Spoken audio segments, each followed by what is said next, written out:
Olá a todos, sejam bem-vindos e bem-vindas a mais um vídeo do meu canal.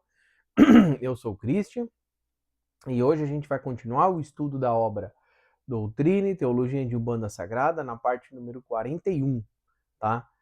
Essa obra de Rubens Sarraceni. Na parte anterior, na parte 40, a gente começou o estudo do capítulo 21. A gente foi até a metade ali. Agora a gente vai pegar da metade para frente, tá? Então, parte 20, a parte 40 ali, né? No início do capítulo 21, bem interessante. Temos bastante pontos para a gente estudar, para a gente refletir, para a gente meditar.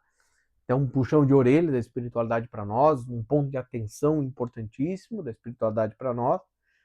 Mas daqui até o final dessa parte do capítulo 21, antes da gente iniciar os subcapítulos, lembrando que cada subcapítulo a gente vai adentrar com mais profundidade em cada trono, tá? Agora a gente vai dar um foco para pavimentar, a gente entender mais uma visão bem global dos tronos. Lembrando que a gente já fez o estudo dos tronos, né, conforme eu comentei na parte anterior. Então, pesquisar os vídeos, Doutrina e Teologia da Umbanda Sagrada, na parte número 5, na parte número 7, na parte número 13 a gente viu um pouquinho, tem? A gente viu também no vídeo da parte de criação da vida aqui, que a gente viu também o agir dos tronos e tal, tá? Se você quiser aprender mais sobre isso. Nós vamos daqui para frente, ó. Então, depois daquele baita recado, daquela exortação da espiritualidade para nós, tem espiritualidade, Pai Benedito, né? Vai falar através de Rubens, ó. Agora vamos adentrar profundamente os tronos. Imaginem um rei assentado em seu trono e recebendo emissários de outros reis, também senhores de outros reinos cujos tronos eles ocupam. Imaginem um rei dando audiências aos seus súditos ou despachando com seus conselheiros sobre todos os assuntos relativos ao reino, aos habitantes, etc. Aí o Rubens Saraceni vai perguntar: já criaram essa imagem? Pai Benedito responde: ótimo. Então retornemos no tempo até uma era na qual a terra era quase tão povoada quanto hoje, e que não havia duas religiões ou duas formas diferentes de se cultuar a Deus. Porque o culto era uniforme e assentado em fundamentos verificáveis por todos os encarnados. Sim, isso que hoje é tão raro, a clarividência ou terceira visão, a visão espiritual, né, era comum a todos. Este era um tempo no qual a evolução humana se processava de forma natural, pois as divindades regentes, os tronos naturais, eram visíveis a todos em certos dias da semana e em horários fixos. Os cultos eram realizados ao amanhecer, às 6 horas da manhã, ou ao anoitecer, às 18 horas. Havia regras fixas para a realização dos cultos que valiam para todo o planeta Terra. Os espíritos podiam ver, durante o culto, as divindades naturais assentadas, em tronos semelhantes aos tronos dos reis, tal como imaginaram. Os sacerdotes eram os magos ou hierarcas responsáveis pela abertura e fechamento dos cultos, durante os quais os regentes e suas cortes celestiais se projetavam para a dimensão natural humana, né, a dimensão aqui material, e irradiavam com tanta intensidade que alcançavam a todos os fiéis reunidos diante de seus pontos de forças, pois não era dentro de templos que se manifestavam. Haviam locais específicos para que eles se tornassem visíveis: no alto de pedreiras, no alto de cachoeiras, na beira de lagos, na beira do mar, nos bosques, nos campos especialmente jardinados para tal fim. Porque eu paro, e aí aqui a gente já percebe uma coisa, né? Se você está estudando comigo a obra ao longo de todas essas dezenas de vídeos, você já percebeu que, opa, peraí, mas a gente sabe que cada orixá tem o seu ponto de força, o seu local onde ele está ligado à natureza. Opa, então esses locais onde se tinha esses cultos não era aleatório, né? Não, então era onde aquele orixá mais sintonizava, aquele trono mais sintonizava, né? Então eu quero acompanhar ali e ter uma comunicação com o trono da água, por exemplo. Então a gente vai estar ali talvez na beira do mar, né? Ou ali no topo da cachoeira, né? Para dar um exemplo aqui. Uma coisa interessante que quando eu fiz o estudo dessa obra, dessa parte me chamou bastante atenção, eu queria comentar com vocês. A gente sabe que no passado, e aqui você vê, ele está relatando para nós um conhecimento no passado, mas não nos data quanto tempo, né? Mas, por exemplo, a gente vai estudar a Bíblia e a gente vê que diversos momentos ao longo da história, dentro da Bíblia, a gente vê, o anjo falou com tal, o anjo falou com Moisés, o anjo mandou mensagem.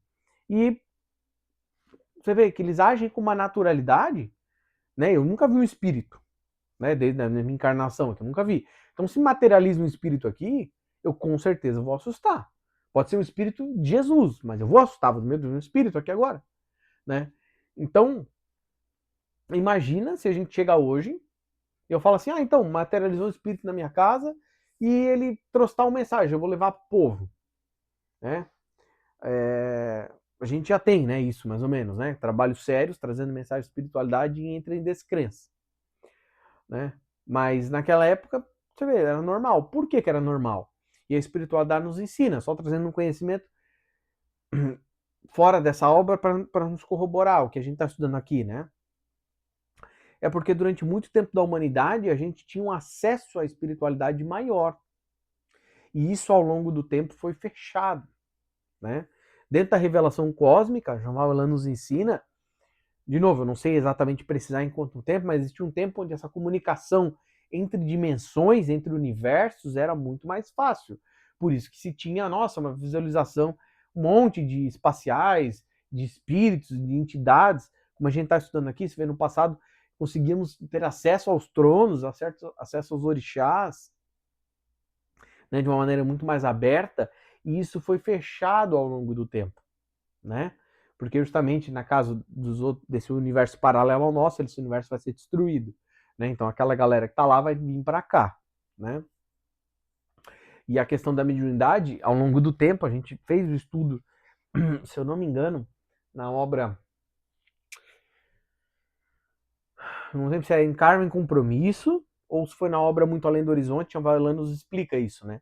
Que conforme foi se avançando a evolução da humanidade, para o próprio bem da humanidade, foi se tirado conhecimentos e foi se limitado a mediunidade. Por quê? Porque começou a se desvirtuar o conhecimento, né? Então isso foi fechado para assim, vamos fechar para a gente não influenciar mais, ver o que acontece. Ele sozinho aí, se eles conseguem se virar sozinho. E aí não, né? Aí o pessoal doente só foi adoecendo mais, e aí isso foi aberto de novo um tempo depois, né? Inclusive, aqui fica uma curiosidade, né? Então, quando a gente vai ler o Antigo Testamento, vai ter passagem, não vou saber aqui especificar certinho, Deuteronômios, onde é que foi, que Moisés fala, não falais com espíritos, entende? E a gente pensa, não, peraí, mas tá na Bíblia que a gente não pode falar com espírito? Tá sim. Tá, mas qual foi o contexto para isso? Aí isso daí é o que muitas pessoas não ensinam. É por quê? Porque existia muita gente que estava buscando a mediunidade, a espiritualidade, perdão, estava buscando espiritualidade para interesses escusos. Como da mesma maneira que nós temos hoje, em 2026, nós estamos estudando uma obra abençoada da Umbanda, mas quanta gente não está usando a Umbanda para fazer outra coisa? O nome é Umbanda, mas está virando trabalho de amarração amorosa, trabalho para prejudicar as pessoas, trabalho para se vingar do seu inimigo, do seu desafeto. Mas isso não é Umbanda, mano, né? Mas eles estão usando a espiritualidade de uma maneira errada. Hoje, em 2026, com tanto conhecimento que a gente tem aqui, imagina milênios atrás onde a gente não tinha esse conhecimento. Tem? Então a chance da galera se perder, dois toques, né? Sem contar o nível evolutivo da humanidade. Porque agora nós estamos encarnados em corpos de Homo sapiens sapiens. E quando a gente estava em corpos com uma mente física ainda muito deletéria, né? Então, a gente já tá, às vezes, muito pior. Entende? Então, para essa galera que tava se envolvendo com sacerdotes que mexiam com magia no sentido de falar com espíritos para coisas ruins, para coisas que desvirtuavam as pessoas. Frente a isso, veio essa recomendação de Moisés de falar assim: não vai se falar com espíritos, não vai se falar com os mortos. Entende? Por quê? Para não se desviar. Entende? Mas por quê? Porque é aquela dinâmica. Tu não tem maturidade para fazer uma coisa, mas aquela humanidade não tinha maturidade para você explicar, porque não era chegada, é a mesma coisa que Jesus. Jesus, quando ele veio, ele falou: olha, tem coisas que eu não vou conseguir explicar para vocês agora, no futuro vocês vão saber. Então não adiantava Jesus querer explicar. Imagina se Jesus fosse explicar os tronos regentes para aquela humanidade 2000 anos atrás, que estava ainda extremamente preconceituosa, tinha escravidão, tratando mulher como objeto, os caras trocavam mulher por uma cabra.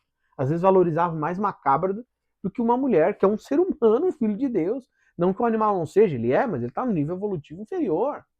Entende? Eu não posso tratar um ser humano inferior a um animal. Não faz sentido isso. Entende? Então a humanidade tratava isso. Extremamente belicosa, extremamente violenta. Como é que Jesus ia trazer um conhecimento de tronos regentes, de orixás? Se tu fugisse, escapasse um tiquinho do que era ensinado para aquela humanidade, tem?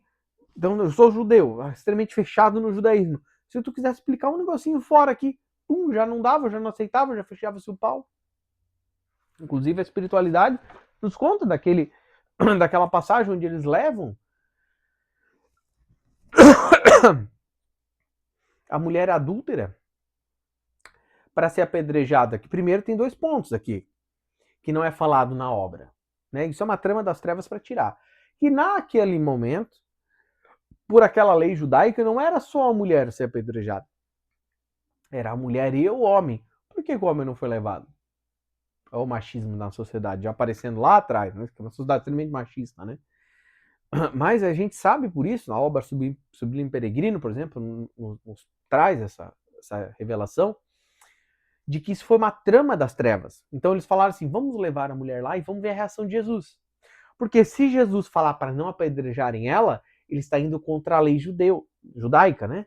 Então a gente vai pau para cima dele e diz que ele não está cumprindo as leis e ele vai ser punido por isso, né? Porque é extremamente ortodoxos, né? Até hoje os judeus ainda são, infelizmente, são extremamente ortodoxos. Não todos, claro, mas tem os judeus religiosos como um todo, não só os judeus que são extremamente ortodoxos, aquela coisa ali, né? Aí ele ia ser pego. E se ele não falasse para não. E se ele falasse para apedrejar? A gente ia pegar ele na armadilha. Porque ele ia dizer: mas você não está dizendo a paz? Você não está dizendo que a gente tem que amar todo mundo? Você mandou apedrejar porque está na lei? Então armaram essa armadilha. Mas aí o que acontece? Caiu do cavalo, né? Porque Deus é mais, né? Então Jesus, na sua sabedoria, no seu nível evolutivo, superior a qualquer um encarnado e desencarnado que ali estava, teve essa sagacidade de sair por esse caminho, dizer, ó, quem não tiver nenhum pecado, que atire a primeira pedra. Então a gente vê, com isso, o nível evolutivo da humanidade. Então a gente vê que lá atrás se tinha uma abertura maior com a espiritualidade que hoje não tem mais, né? Então essa daqui é mais uma obra, né? Uma obra umbandista, mas que vem nos ensinar este mesmo conhecimento de como ao longo do tempo a humanidade foi fechada a questão mediúnica e está se abrindo novamente, né? Apesar de sempre pontuar que a espiritualidade, de que os trabalhadores de Deus, de Jesus, nunca deixaram de estar trabalhando por essa humanidade, né? Mas é aquela situação, né? Deus está aqui comigo, não tenho dúvida disso. Mas eu não consigo vê-lo, não consigo encostar nele, não consigo cheirar ele, não consigo, né, morder ele, mas ele está aqui, né? Então a gente viu lá atrás, de uma maneira abstrata. Por que abstrata? Porque não é tangível, né? Não está aqui no plano físico e denso, mas ele está aqui, né? Mas eu fico só curioso, imaginar como é que seria, né? Imagine que animal, que sensacional. Ah, pô, né, igual a gente estudou ali fazer magia. Pô, então eu queria que o meu filho tivesse sucesso no seu trabalho, dentro da cultura daquela época, não sei Que milênio que é isso, né? Ah, então eu vou lá numa pedreira, porque vai ter lá às 18 horas um culto para Ogum. E aí a gente conseguisse ver Ogum no seu trono, né? O trono regente. E aí pudesse comunicar, conversar com ele, falar, oh, se ajude que os caminhos do meu filho se abram, que dê tudo certo. Pô, imagina que coisa sensacional. Tem.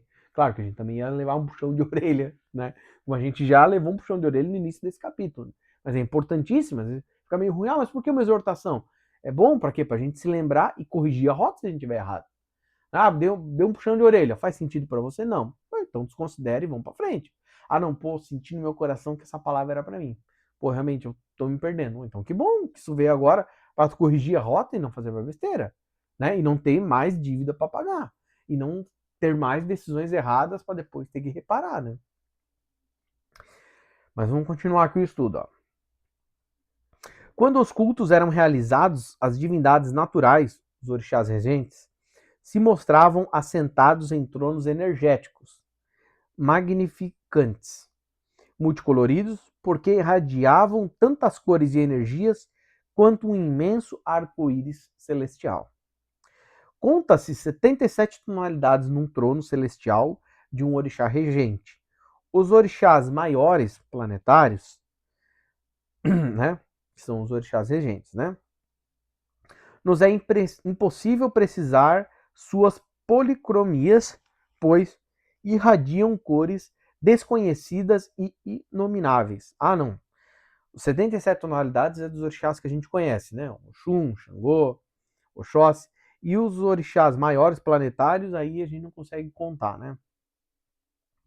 Os orixás naturais policromáticos e assentados em seus tronos celestiais, localizados em pontos específicos da natureza, enviam e ainda são senhores de degraus, formados por muitos graus, uns à direita e outros tanto à esquerda.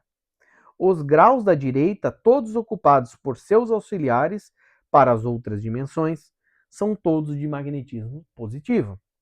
Os degraus da esquerda, todos ocupados por seus auxiliares para as outras dimensões, são todos de magnetismo negativo. Observe que estamos falando de magnetismo e não do bem ou do mal, como pode parecer positivo e negativo, certo? Não confundam as coisas e não se confundam com abstracionismos infundados. Entende? Já classificamos em outro comentário que os 7 elementos formadores de todo o planetário é água, terra, fogo, vegetal, cristalino, mineral, certo? Entende? A água é um elemento positivo no magnetismo. O ar, negativo no magnetismo. A terra, positivo no magnetismo. O fogo, negativo no magnetismo. O vegetal é um elemento neutro no magnetismo. O cristalino, ele é dual, pois tanto é positivo quanto negativo. E o mineral é misto. Ele é positivo, negativo e neutro. Ele tem as 3 polaridades. Antes da gente ver aqui a figura e continuar no estudo, então você lembra que ele está apontando para nós, né? A gente não confundir que aqui o magnetismo positivo e negativo não tem nada a ver com bem e mal, né? E sim prótons e elétrons. O elétron não é mal, ele só está negativo, e o próton também não é bom, ele só está positivo, né? Nesse sentido, né? Bem e mal, né? Então, a direita, a gente viu muito bem, eu pontuei isso diversas vezes quando a gente estava estudando lá atrás tronos, para deixar isso bem claro, é que ele vai nos pontuar de novo, que a direita é positivo, mas não é as pessoas boas, é sim positivas, né? Desse elemento.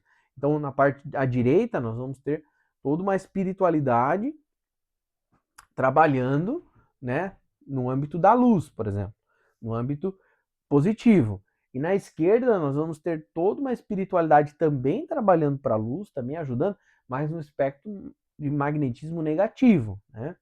Então a gente vai ter esses dois elementos, né? Então aqui de novo aquela coisa, né, gente? A gente vai ter alguns desenhos aqui.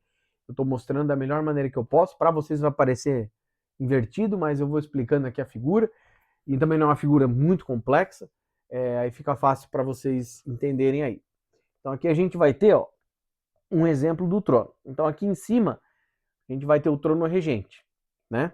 E aí nós vamos ter degraus à direita e à esquerda dele, né? Então aqui nós temos os orixás de magnetismo positivo à direita, né, do trono regente, e aqui orixás de magnetismo negativo à esquerda dele, né? Então quando a gente fez a leitura ali do texto que eu fiz, que ele falou ali questão de degraus, entre aspas, essas gradações, né? Então temos o trono regente principal ali como referência e aí vai se degradando. Inclusive a gente viu lá atrás que dentro de cada degrau desse vamos tendo variações. A gente vai ver depois para frente, não vou lembrar em qual trono específico que a gente vai estudar isso, mas a gente vai ver isso, que essas gradações, cada representação aqui que ele fez um quadradinho, isso vai decantando em um monte de coisa, né? Entende? Então a gente vai ter um quadradinho, por exemplo, no trono negativo, a gente vai ter um quadradinho que vai ser da falange de caboclos. E aí ali, nossa, vai se desmembrando um monte de caboclos, cada um com o seu trabalho, com a sua energia mandatória, a sua linha de atividade. Aí nós vamos ter um outro que é de Exu. Aí nós vamos ter todo um caminho se abrindo, né, para isso. Então, daquela maneira gráfica, mas lembrando que esses degraus, assim, não é um degrauzinho só, é um monte de coisa, né? Estes degraus simbólicos em cujo topo, o trono celestial, se assentam os orixás regentes e em cuja à direita se localizam os seus auxiliares para as dimensões positivas e em cuja sua esquerda se localizam os intermediadores para as dimensões negativas. Ainda se conservam parcialmente intactos, faltando-lhes em alguns os auxiliares para a dimensão humana. Se lhes faltam os graus humanos, positivos e negativos, é porque em dado momento da evolução, o divino Criador achou por bem alterar a evolução dos seres que entravam na dimensão humana. Sim, pois não era outra finalidade de seres naturais encarnarem senão a de se tornarem bipolares, ou portadores de dupla polaridade magnética. Quando então retomavam aos domínios dos orixás e passavam a servi-los com maior liberdade de movimentos, pois aí podiam adentrar em dimensões ígneas, terrenas, aquáticas, aéreas, vegetais, cristalinas ou minerais. Mas nem todos os naturais que encarnavam conseguiam, em uma única encarnação, adquirir uma dupla polaridade em equilíbrio energético, emocional e harmonia magnética, mental. Estes desequilibrados e desarmonizados eram atraídos, após o desencarne, para o lado negativo dos tronos regentes. Este lado negativo, sim, já pode ser classificado como ruim, pois era ainda e é o embaixo dos pontos de forças localizados, que por possuírem uma energia, uma vibração magnética oposta ao do trono do alto, não é irradiador, mas sim absorvedor das energias geradas pelos seres que se desequilibram emocionalmente e se desarmonizam mentalmente. E isso também ocorre nas evoluções naturais. Os seres naturais incapacitados de evoluírem porque se desequilibraram e se desarmonizaram são atraídos naturalmente pelo lado negativo, onde recolhidos esgotarão seus negativismos emocionais e seus magnetismos mentais desequilibrados. Bem, então aqui só para explicar um ponto aqui para não gerar dúvida, quando ele está falando magnetismo à esquerda, ele está falando do magnetismo sem a leitura de bem e mal. Mas quando ele vai falar dos seres que ele habitaram, aí ele já vai pular para o negativo. Por quê? Porque uma coisa é a gente ter o lado negativo, no sentido da polaridade, né? Outra que aí, por exemplo, a gente vai ter os trabalhadores da luz nas regiões umbralinas. Então o Exu não é do mal, ele só está trabalhando para a luz nas regiões umbralinas. Outra coisa é os espíritos que estão vibrando em tal frequência que, em vez de ir para o lado da direita, do lado positivo, estão vibrando em doenças mentais, doenças espirituais, e aí elas vão precisar ir para o lado negativo para quê? Para justamente, como ele vai dizer, absorver, decantar, expurgar aquilo, né? E aí começa-se a criar essa chegada de espíritos, muitos espíritos, infelizmente, nas regiões umbralinas. Por isso que não existia esse umbral, né? Mas aí começou a estar extremamente habitado os umbrais, por quê? Porque essa galera vai começando a chegar, né? Então eles não têm vibração para ir para colônias evoluídas, eles vão ir para o local que eles estão vibrando, que aí cada um na seu nível de vibração em cada dimensão umbralina. Acontece que muitos milhões, aqui entre aspas, de seres naturais já viviam do lado negativo dos pontos de forças. E aí eles foram sendo juntados outros milhões que haviam encarnado, criando um problema para os regentes planetários. As hierarquias naturais, os degraus completos, estavam entrando em desequilíbrio vibratório devido à ação dos espíritos retidos no lado negativo. A revolta do anjo Lúcifer, né? O mito verdadeiro. Sim, em dado momento, o Criador e Senhor, nosso Deus, alterou o ciclo encarnacionista e o tornou reencarnacionista. E isso ocorreu com a troca do demiurgo planetário, pois seu ocupante, e aqui a espiritualidade através de Rubens escreve Lucifer, tendo um tracinho entre cada sílaba, não sei porquê, tem, mas só explicando para vocês. O Senhor da força e do poder da luz encarnou e abriu o ciclo reencarnacionista, no qual tanto os seres naturais afastados do lado luminoso, dos pontos de força, quanto os espíritos caídos, adentrariam numa nova evolução, que para cada um só cessaria quando alcançassem o equilíbrio emocional e a harmonização magnética em seus mentais. Olha que interessante. Olha que interessante. Então aqui a espiritualidade vai nos falar aqui num ponto, não vou saber que momento aqui da história, quem ia encarnar uma vez só. Então ia encarnar, ia viver a experiência na matéria, para justamente aprender a questão do bipolar. Nós vimos isso no estudo dos capítulos ali sobre evolução, né? Lembra que a gente viu os 7 planos da vida? Então a gente viu que tem um nível evolutivo, onde você está tendo instinto, depois vai ser humano para ter essa questão bipolar, né? De saber unir a razão com a emoção. E aí, conforme nós vamos evoluindo, nós vimos que temos um nível evolutivo que nós vamos chegar, que nós vamos ficar tripolar, né? Mas aí começou a galera se perder, né? E aqui, com certeza, vai entrar com a chegada assim de que muitos espíritos que começaram a vir encarnar aqui não eram aqui só da Terra, já vinham degradado de outros locais, né? E aí, com certeza, isso bagunçou os espíritos que eram da Terra mesmo, desvirtuando eles. E aí tu vê, começou a ter um desequilíbrio, ter muita gente pro negativo. E aí como é que tu ia fazer? Né? Porque como é que tu vai reparar aquilo? Né? Aquele cara fez uma cagada, era para ele experimentar, era para ele vir aqui, só viver de boa, não gerar karma nenhum, só experienciar, aprendi como é que funciona. Mas não foi assim que funcionou. Entende? Ah, mas poderia ser que um desse uma escorregadinha. Não, beleza. Ia ter uma oportunidade de recuperar. Não, mas aí começou muita gente a escorregar. E aí surgiu-se essa demanda, essa, como ele vai dizer aqui, que aí Deus define que começa a ser reencarnacionista. Ah, numa chance não deu certo. Beleza, então vai ter várias chances. E aí tu vai tendo várias chances para ir se recuperando e quitando as dívidas. Né? Tem. O mito de Lucifer é a própria psique humana, inconformada com a sua não ascensão ao lado positivo dos degraus e pontos de força naturais localizados em pontos magnéticos que lhe permitiriam retorná-la à luz, ao paraíso. Lucifer Iê abriu o ciclo reencarnacionista e com ele todos os lados projetados para a dimensão humana o acompanharam.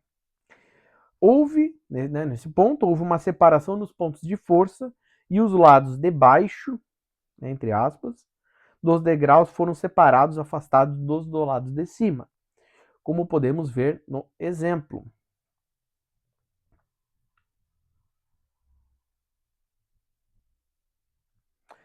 Aí aqui a gente tem esse desenho aqui, ó. Opa!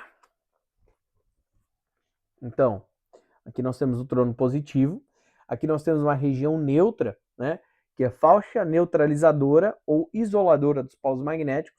E o trono negativo. Então, como a gente tem naquela lei hermética que os pontos se ligam, né? Então, o que está em cima, na verdade, está embaixo. Então, esses dois pontos estavam ligados.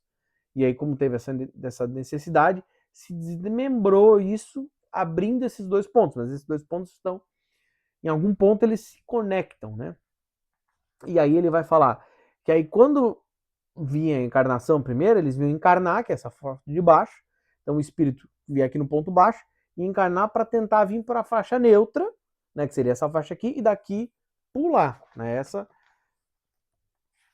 foi uma ideia, né?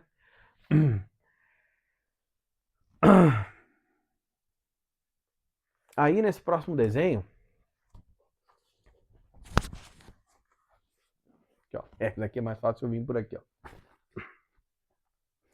Ele vai nos mostrar que aí o que começou a acontecer? Aqui está escrito desencarne, né?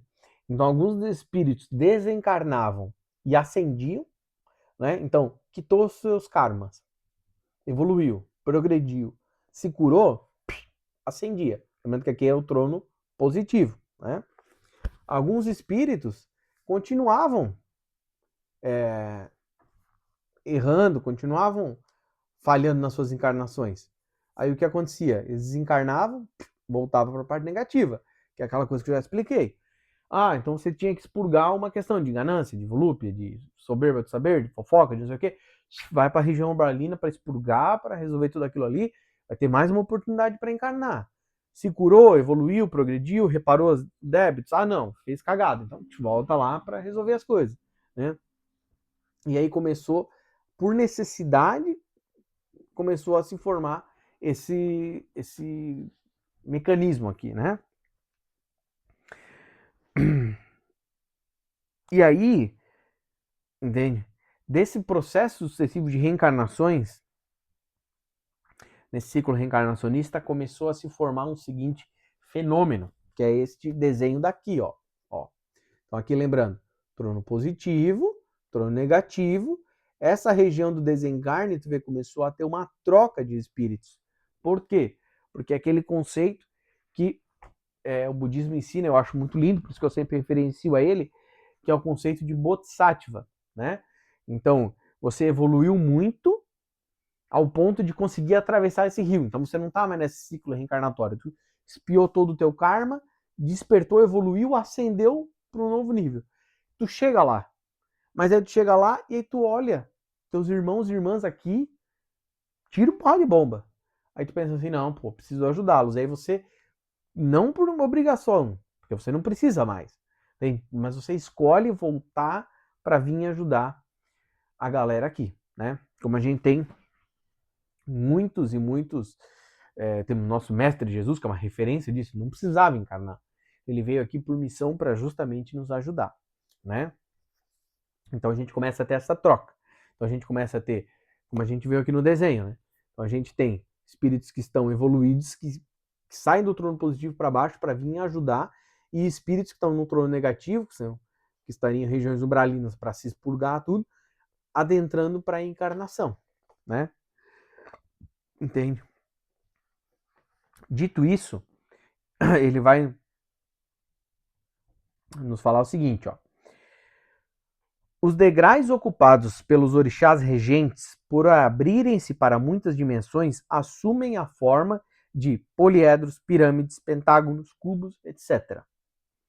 Suas estruturas energéticas assemelham-se, em alguns casos, aos sistemas cristalinos da cristalografia. Muitos outros símbolos sagrados encontram correspondências com as estruturas cristalinas. Aí, agora eu vou mostrar alguns desenhos aqui só para vocês terem uma ideia, tá? Mas não vou adentrar aqui porque ele não explica com detalhe isso.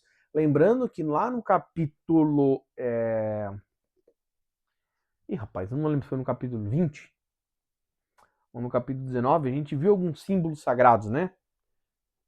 E aí a gente até chegou a estudar todos, eu não ia trazer todos. Cadê aqui? Ah, tá aqui, ó.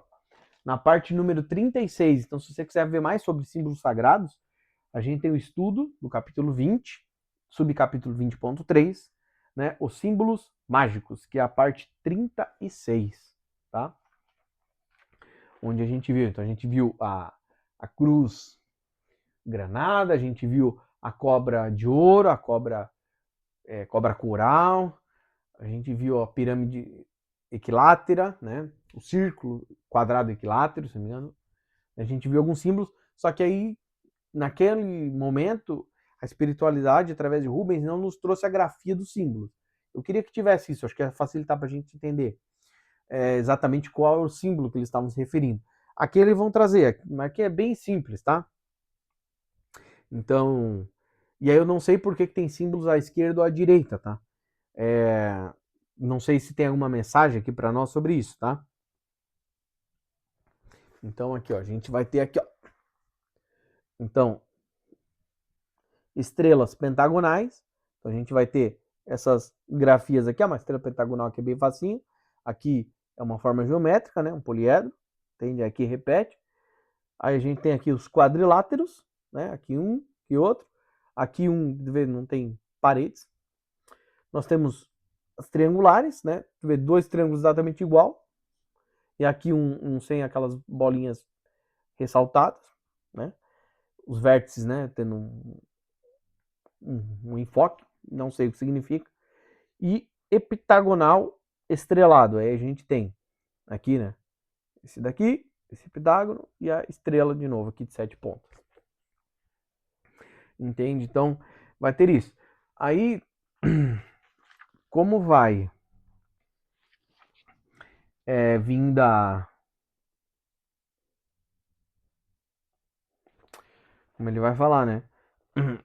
Vai ter as estruturas energéticas desses tronos regentes e aí vai assumir essas formas, né? Aí, é aquela coisa, né? Eu não sei por que essa forma geométrica, né? Esse é aquele ponto que eu aproveito para já deixar o aviso de que, para setar a expectativa, de que tem dúvidas que eu tenho, que a obra não explica, e aí eu gosto de ser honesto com você e de explicar quem é que está estudando essa obra, né? Eu sou um estudante de espiritualidade, estudo espiritualidade séria há mais de 6 anos, tenho esse canal no YouTube, Trabalhando para Jesus, com a proposta e com o trabalho, com o intento da gente estudar junto, da gente evoluir, da gente realmente espalhar esse conhecimento e aprender mais, formando essa egrégora de aprendizados, de ensinamentos, para que a gente consiga verdadeiramente evoluir, né? Mas eu sou um universalista, né? Eu não tenho anos, décadas de bagagem na Umbanda. Se fosse Rubens Saraceni estudando essa obra, com certeza ele ia explicar coisas muito mais profundidade do que eu, por exemplo, ele ia, talvez, eu acredito que ele ia explicar por que essas geometrias, ia conseguir explicar com muito mais detalhes do que eu algumas coisas, mas eu não tenho essa bagagem de Umbanda, não sou um pai de santo, nada disso, e também não tenho a pretensão de forma alguma que isso aqui seja um treinamento de Umbanda, seja um curso de Umbanda, porque eu não tenho a qualificação para tal. Eu estou estudando essa obra com o máximo de amor, com o máximo de carinho e trazendo para vocês da melhor forma que eu posso e buscando que a gente estude da melhor maneira possível essa obra, tá? Mas eu gosto de ser honesto com vocês, porque, por exemplo, eu vi essas formas e fiquei curioso, por que essas geometrias, né? Não sei. Tem. Por que tem geometria de um jeito, de um lado, geometria do outro? Será que foi só aleatório? Tem? Não sei, tá? Mas eu gostaria de saber. Tem. Com o fechamento dos tronos, os pontos de força foram deixando de ser o local dos cultos abertos e os templos foram se recolhendo os fiéis. Tudo isso durou milênios e chegou um tempo que muitas transformações aconteceram e alteraram a própria geografia terrestre, né? Como Atlântida, Lemúria, etc. Mas o culto às divindades naturais dos orixás não deixou de ser praticado. Em todos os continentes eles estiveram presentes até recentemente, só vindo a ser apagados porque o poder político, econômico e militar concentrou-se nos domínios das religiões abstratas que só se sustentam justamente graças ao poder material que possuem.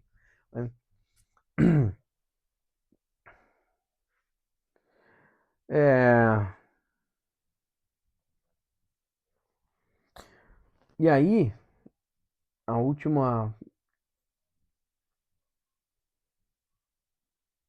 Aí ele vai comentar um ponto aqui interessante, ó. Lembrando que é o pai Benedito falando, né? Através de Rubens. Ó, nós, os mestres da luz, autorizados a comentar parte dessa ciência, através de nosso médium psicógrafo, muito mais gostaríamos de revelar. Mas se não o fazemos é porque há uma lei que veda a revelação mais profunda dos mistérios, né? E aí finaliza a última observação, saibam também que nem todos aqueles nomes do panteão são realmente de orixás. Lá estão classificados como orixás muitos mistérios que são apenas guardiões dos pontos de forças localizados. Mas isso será em outros comentários que os abordaremos.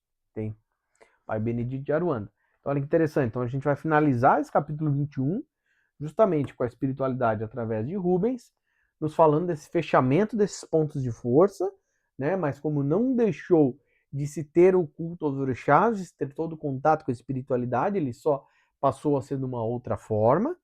E como ao longo dos milênios, e a gente sabe muito bem disso, a gente estudando a história aqui da religião africana no Brasil, a gente vê, né?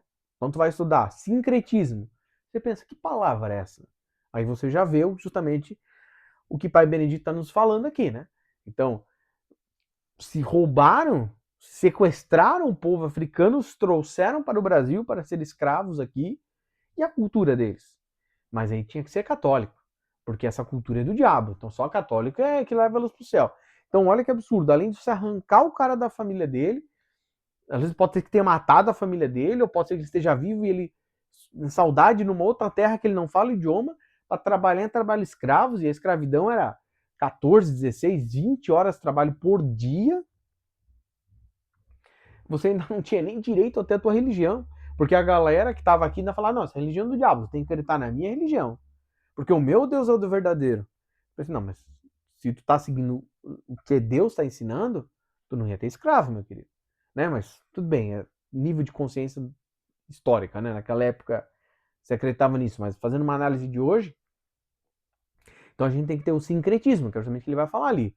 Então a gente vai ter, por questões políticas, econômicas, questões materiais, né? As próprias questões bélicas, de violência, certas religiões foram se limitadas e fechadas a um certo ponto, ou tentada ser um pouco abafadas para justamente proteger os fiéis, mas elas continuaram existindo, né? Então, na época da escravidão, né, essa história é muito batida, então, se você estuda a espiritualidade e estuda as religiões africanas no início, você sabe disso, que, por exemplo, o sincretismo começou a acontecer porque eles queriam, de cabeça agora eu não vou lembrar, né, mas a gente viu isso, se não me engano, Xangô, eles referenciavam como os Cosme e Damião. Então eles estavam lá rezando para a imagem de Cosme e Damião, e os padres, olha, uau, que legal. Mas na verdade no coração deles eles estavam rezando para Xangô. Então quando eles faziam toques e atabaques, não, mas o que você está fazendo esse toque? É para algum orixá? Não, não, não. Estou fazendo um toque aqui para um santo católico. Mas na verdade no coração deles, né?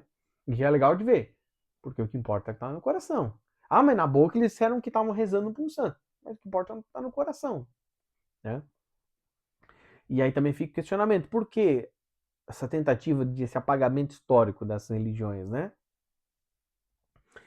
Mas é isso daí, gente. Estouramos aqui os 30 minutos, tá? Mas finalizamos o estudo do capítulo 21, da introdução do capítulo 21.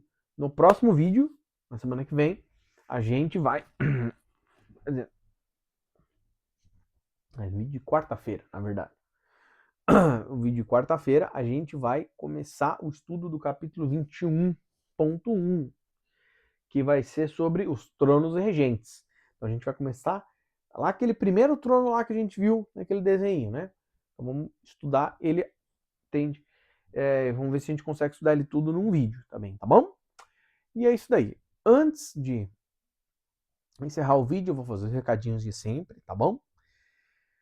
Gente, eu peço para vocês, por favor, se você puder, se você quiser, curta o vídeo, deixe o seu like, se inscreve no canal, deixe seu comentário, compartilhe um vídeo com alguma pessoa que você acha que esse conteúdo é relevante para ela, tá? Se você estiver vendo no celular, estiver aparecendo a opção hypar o vídeo, hypa o vídeo, porque quando você faz todas essas ações que são rápidas, fáceis e de graça para você, o que acontece? O algoritmo do YouTube, ele entende que o canal é relevante, que o vídeo é relevante. E ele vai espalhar para mais pessoas. Então, além do canal crescer, a gente vai atingir o principal objetivo, que é o quê? A mensagem se espalhar, tá bom? Quer deixar um comentário que ajuda bastante o engajamento? Escreve qualquer coisa, escreve um oi, um bom dia, um boa tarde, um valeu, deixa um comentário, concordo, não concordo, entende? Deixa uma pergunta, escreve qualquer coisa. Porque isso tudo ajuda no engajamento e ajuda bastante o crescimento do canal, tá bom? Eu convido você também, caso você queira estudar outras obras comigo, estudar essa obra certinho na ordem que eu estou lançando, vai no canal e tem a seção playlists. E ali nas playlists, a gente tem as playlists organizadas certinho por autor e a playlist Espiritualidade Pop, que eu trago um olhar espiritual sobre obras do entretenimento normal, do mundo nerd, do mundo, né, livros, ficção, jogos, qualquer coisa desse mundo pop, desse mundo nerd aí, mas pelo olhar espiritual. Não é uma série que tem muita movimentação aqui no canal, mas tem também. E aí tem os livros organizados certinho por autor para você estudar outras obras que você tem interesse, tá bom? Eu deixo também os shorts, né, que eu chamo de aperitivo, que é só uma degustaçãozinha para ter dois objetivos. A primeira é fazer o canal crescer, então a pessoa vai ver ali só uma parte central do que ela vai estudar no vídeo, vai ficar aquela vontade de estudar mais, de saber mais, e aí vai buscar o vídeo e aí vai se alimentar realmente do prato principal. E o segundo motivo de fazer os aperitivos é justamente ajudar você que está estudando. Então, em todos os vídeos eu coloco os capítulos que a gente está estudando na descrição para facilitar você encontrar o que está procurando. Mas se às vezes pelo título do capítulo não fica bem claro o que a gente vai estudar. Então, eu imagino que isso facilite, que você vai ver só o aperitivo e vai ver, ó, o que na parte 40 vamos estudar? Ah, tal tema. Ah, então beleza, é isso realmente que eu estou procurando. Opa, então vamos ver a parte 40. Ah, não, é isso não. Então na parte 39, na parte 15, na parte 16, tá? Para facilitar você encontrar o que está procurando, tá bom? E o último recadinho é, eu fico muito feliz que você está aqui comigo. Não tenha dúvida disso. Eu fico muito feliz que a gente esteja estudando junto. Mas estudar o livro aqui por mim, aqui no YouTube,